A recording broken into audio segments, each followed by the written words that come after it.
Hi guys, it's been a while since my first pre-painted figure review, around about half a year ago to be exact. Incidentally, it was a Nami figure wearing her fourth outfit from the One Piece Wano Country arc. But today I'm going to review Nami wearing her second outfit from the same arc. This here is an IchibanSho figure which is similar to Ichiban Kuji figures in form, but differing in that the former are bought from stores while the latter is won via prize lotteries. More specifically, this is a Bandai Masterlise 20th Animation Anniversary Edition figure of Nami from One Piece 20th season.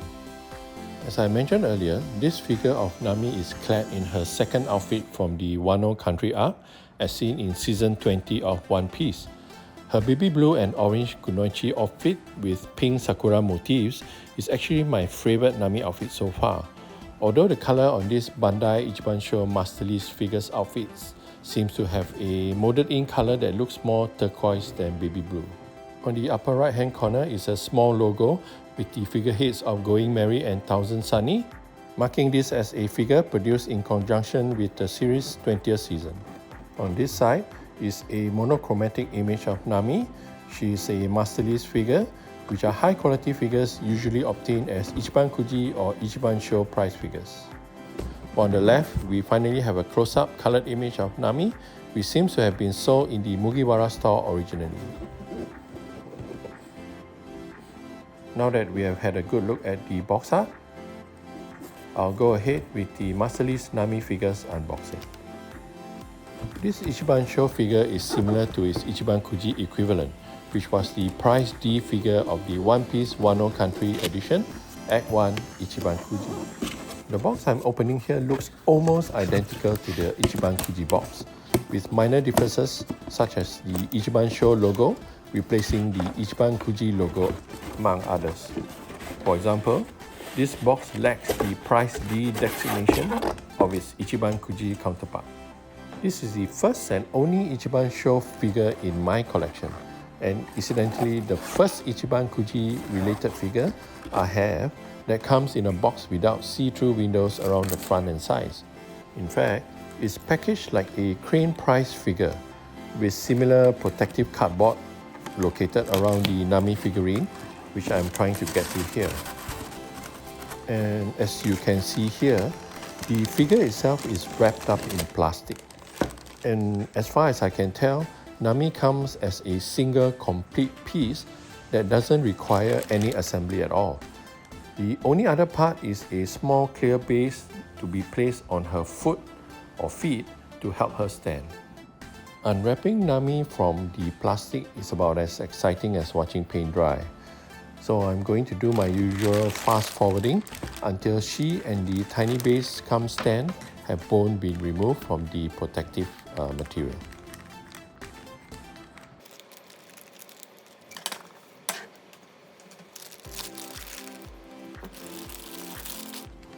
So with Nami and her small base finally free from the cardboard as well as plastic protective materials, let's give her a once-over prior to attaching her to the said base.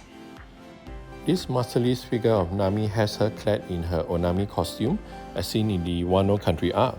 It's a kunoichi outfit comprising a rather revealing baby blue dress that's tight and short with pink sakura motifs and an orange pattern sash that ties up into a huge ribbon bow on her back.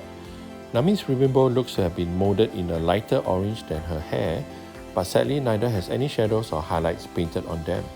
Meanwhile, on her upper left arm is the tattoo she had amended from the Along Pirate Sawfish to the pinwheel and orange design you see here. I also don't see any paint shading on Nami's skin tone, but at least Bandai had her nails painted. The figure's face bears a close likeness to Nami, especially when compared to her animated character as seen in the Wano Country arc. What's different from the anime is the primary color of Nami's outfit, which is teal on the figure versus baby blue on the anime. Thankfully, teal and orange are complementary colors, as such the resulting color scheme still looks good. The orange of her hair is darker than the orange on the huge ribbon bow on her back, but as I had mentioned earlier, neither were shaded nor highlighted. Her skin tone wasn't shaded too, and while her fingernails as we had seen earlier were painted, Bandai somehow forgot to do the same to her toenails. As for her sandals' blue straps, I believe it's the same hue as the smaller ribbon bow on her ponytail. From the way that Nami's feet are positioned, sadly there's no way she'll be able to stand on her own 2 feet. So to prevent Nami from falling flat on her face, she'll have to be attached to a small clear display base that has been molded to hold onto her feet and increase the surface area of the figure that lies parallel to the shelf, table, or wherever the figure is being displayed. And because I seem to be struggling to insert Nami's feet into the display base on camera, I'm going to do it off camera instead. We'll be back once she has been attached. We are back, and Nami's feet have finally been attached to the clear base stand.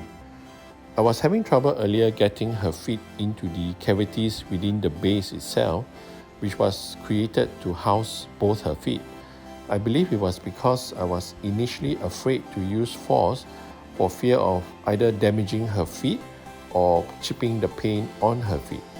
Once I started using more force, her feet slipped into the cavities without any problems.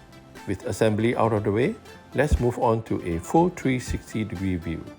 Standing at slightly less than 25 centimeters, as measured from the bottom of the base to the top of her head, Nami has shelf presence in terms of size, but that's not the only factor. Yet another reason for Nami's shelf presence lies in her complementary color scheme of orange and teal. Being on opposite sides of the color wheel, complementary colors, when placed next to each other, tend to create an optical illusion in which they make each other pop. Here, the orange and teal make each other look brighter, thus grabbing your attention. It certainly helps that the paint job of Nami has extremely clean lines, especially on her outfit, specifically the patterns on her sash and the pink sakura motifs on her teal dress. The same clean lines can be found on her eyes, as well as the tattoo on her arm. Having a paint job with clean lines viewed in conjunction with her complementary color scheme makes for an aesthetic that is visually pleasing. Now Nami's pose is nothing to write home about. It's one with her standing fairly straight. Only the slight bend of her left knee and positioning of both her arms and hands make the pose somewhat less static, but they do make her adopt a more coy and feminine looking pose. For me, the clear base that helps Nami stand upright doesn't negatively impact her aesthetics. I'm actually grateful for the base having a small footprint that doesn't affect its stability. In terms of likeness, this Masterlise figure of Nami manages to approach a good level of resemblance to her anime equivalent. As I alluded to earlier, she looks a lot like her animated version during the Wano Country arc of One Piece. Yet I feel there are 2 imperfections on her face that throws me off a bit when considering her likeness to the animated Nami. Firstly, while her brown eyes are well defined, the highlights on her pupils look too orange for my taste. This imperfection extends to the bridge of her nose, which in the figure's case seems less defined than her anime version.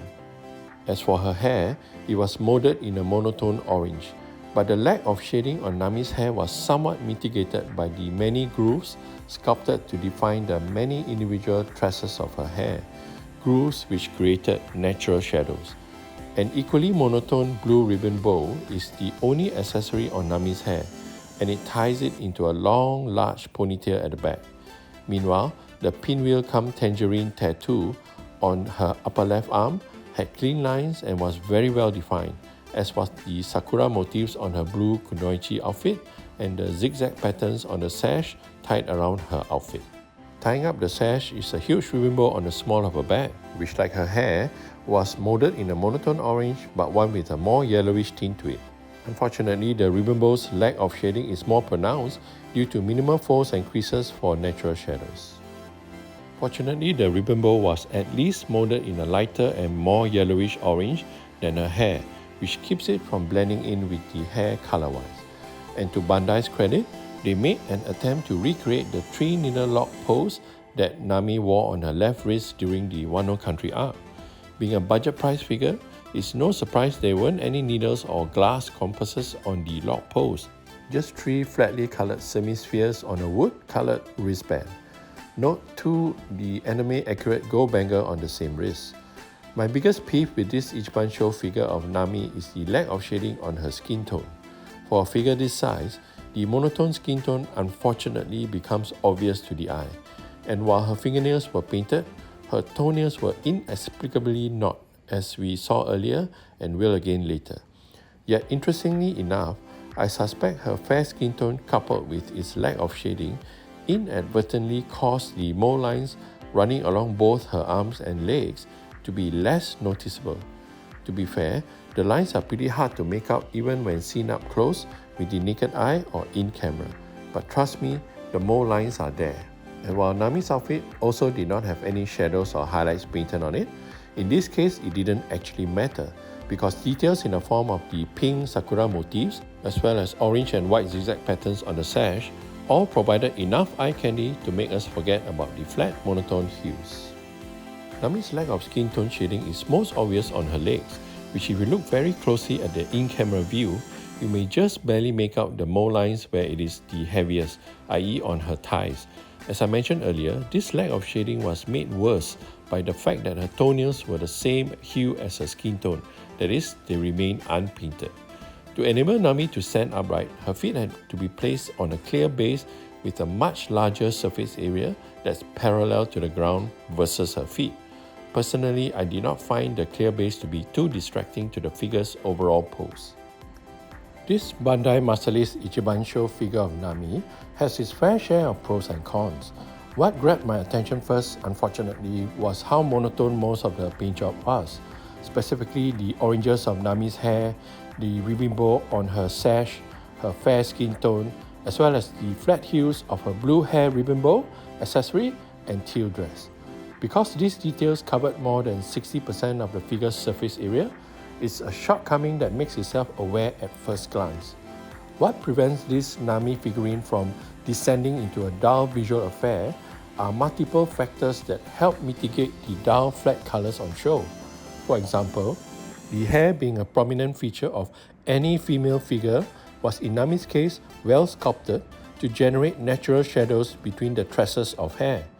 Then there are the cleanly painted details, such as the sakura motifs on her teal dress, the tattoo on her upper left arm, the lock pose and gold bangle on her left wrist, the orange and white zigzag patterns at the front of her sash, etc. All these help gloss over the lack of shading on the overall paint job. Despite all the grief I give this IchibanSho figure about her lack of paint shading, Nami still looks amazingly good from the front view when taking into account all the aforementioned details plus her well-defined facial features. Coupled with her 25 cm in height and the complementary colors of orange and teal, Nami commands considerable shelf presence. While other niggly details such as inconsistencies in her paint job, for example the fact that her fingernails were painted but her toenails were not, makes this Nami figure less than perfect. She's still an example of what I consider a very good pre-painted price figure though. On that note, I'm giving this Bandai Masterlise IchibanSho figure of Nami a diamond rating or A rank. There are better, more expensive figures of Nami in the market, that's for sure. But considering that she can be categorized as a mid-tier figure, or at least a more pricey budget tier figure, she's still an excellent addition to your average collector. Well, that's it for this unboxing and review. Thanks so much for watching. Please do like and subscribe. Until next time, be well and be happy.